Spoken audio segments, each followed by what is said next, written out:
ಒಂದು ಹಾಡಿದೆ ಕೇಳಿದೆಲ್ಲ, ಯುಗ ಯುಗಗಳು ಕಳೆದರೂ ಯುಗಾದಿ ಮರಳಿ ಬರುತ್ತಿದೆ.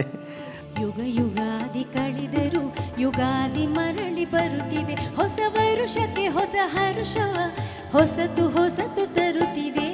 ಹೊಸತು ಹೊಸತು ತರುತ್ತಿದೆ. ಈ ಹೊಸದು ಹೊಸದು ಬರ್ತಾ ಇರ್ತದೆ ನೋಡಿ. ಕಾಲಕ್ಕೆ ದೇಶಕ್ಕೆ ಮಿತಿ ಉಂಟು, ಆದರೆ ಚೈತನ್ಯಕ್ಕೆ ಮಿತಿ ಇಲ್ಲ.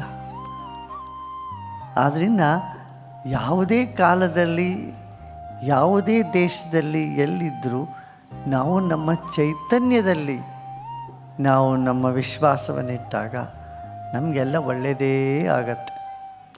ಒಳ್ಳೇದು ಮಾಡೋರಿಗೆ ಪ್ರತಿದಿನವೂ ಒಳ್ಳೆಯ ದಿನ ಹೇಳ್ತಾರೆ. ಸಕಲ ಗ್ರಹ ಯಾವುದು ಏನೋ ಒಂದಿದೆಯಲ್ಲ, ಸಕಲ ಗ್ರಹ ಫಲ ನೀನೆ ಸರಸಿಜಾಕ್ಷ, ನಿಖಿಲ ರಕ್ಷಕ ನೀನೆ ವಿಶ್ವವ್ಯಾಪಕನೇ. ಸಕಲ ಗ್ರಹ ಫಲ ನೀನೆ ಸರಸಿಜಾಕ್ಷ. ಎಲ್ಲ ಗ್ರಹದ ಬಲವು ಭಗವಂತನಲ್ಲಿದೆ, ಚೈತನ್ಯದಲ್ಲಿದೆ.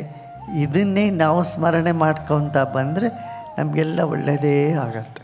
ಪೂಜ್ಯ ಗುರುದೇವರೇ, ನಮ್ಮ ಜೀವನದಲ್ಲಿ ಈಗಾಗಲೇ ಬಹಳಷ್ಟು ಕಹಿ ಇರುವಾಗ ಬೇವನ್ನು ಬಿಟ್ಟು ಬೆಲ್ಲವನ್ನಷ್ಟೇ ಅಪೇಕ್ಷಿಸಬಹುದೇ? ಬರೀ ಬೆಲ್ಲನೇ ತಿನ್ಕೊಂಬಂದ್ಬಿಟ್ರೆ ನಿನಗೆ ಸಕ್ಕರೆ ರೋಗ ಬಂದ್ಬಿಡುತ್ತೆ. ನಿನಗೆ ಗೊತ್ತಿಲ್ಲ, ಒಳಗಡೆ ಇರ್ತಕ್ಕಂಥ ಕಹಿ ಎಲ್ಲ ಹೊರಗೆ ಬರಬೇಕಿದ್ರೆ ಬೇವು ಬೇಕು. ಬೇವು ನಮ್ಮ ಶರೀರಕ್ಕೆ ರೋಗ ನಿರೋಧಕ ಶಕ್ತಿಯನ್ನು ಹೆಚ್ಚು ಮಾಡ್ತದೆ, ಶರೀರದಲ್ಲಿ ಬಲವನ್ನು ಉಂಟು ಮಾಡ್ತದೆ. ಅದನ್ನೆಲ್ಲ ತಿಳ್ಕೋಬೇಕು. ನೀನು ಬರೀ ಬೆಲ್ಲನೇ ತಿಂತೀನಿ ಅಂದರೆ ಆಗೋದಿಲ್ಲ. ಲಲಿತಾ ಸಹಸ್ರನಾಮದಲ್ಲಿ ದೇವಿಯನ್ನು ಬ್ರಹ್ಮಗ್ರಂಥಿ, ವಿಷ್ಣುಗ್ರಂಥಿ ಮತ್ತು ರುದ್ರಗ್ರಂಥಿ ವಿಭೇದಿನಿ ಎಂದು ಹೇಳಲಾಗಿದೆ. ದಯವಿಟ್ಟು ಇದರ ಅಂತರಾರ್ಥವನ್ನು ತಿಳಿಸಿ. ನೋಡಿ, ಲಲಿತಾ ಸಹಸ್ರನಾಮ ತಗೊಂಡೋಯ್ತು ಅಂತಂದರೆ ತುಂಬ ಅದೇ ಒಂದು ತಿಂಗಳು ಕೂತ್ಕೊಂಡು ಮಾತಾಡಬೇಕಾಗ್ತದೆ ಅದ್ರ ಬಗ್ಗೆ. ನಮ್ಮಲ್ಲಿ ಶಕ್ತಿ ಸಂಚಾರವಾಯಿತು ಅಂತಂದರೆ ಎಲ್ಲ ಗ್ರಂಥಿಗಳೆಲ್ಲ ಬಿಚ್ಕೋತವೆ. ಬಿಚ್ಕೊಂಡಾಗ ನಮಗೆ ಒಳ್ಳೆಯ ಆನಂದವು ಸಂತೋಷವೂ ಉಂಟಾಗತ್ತೆ.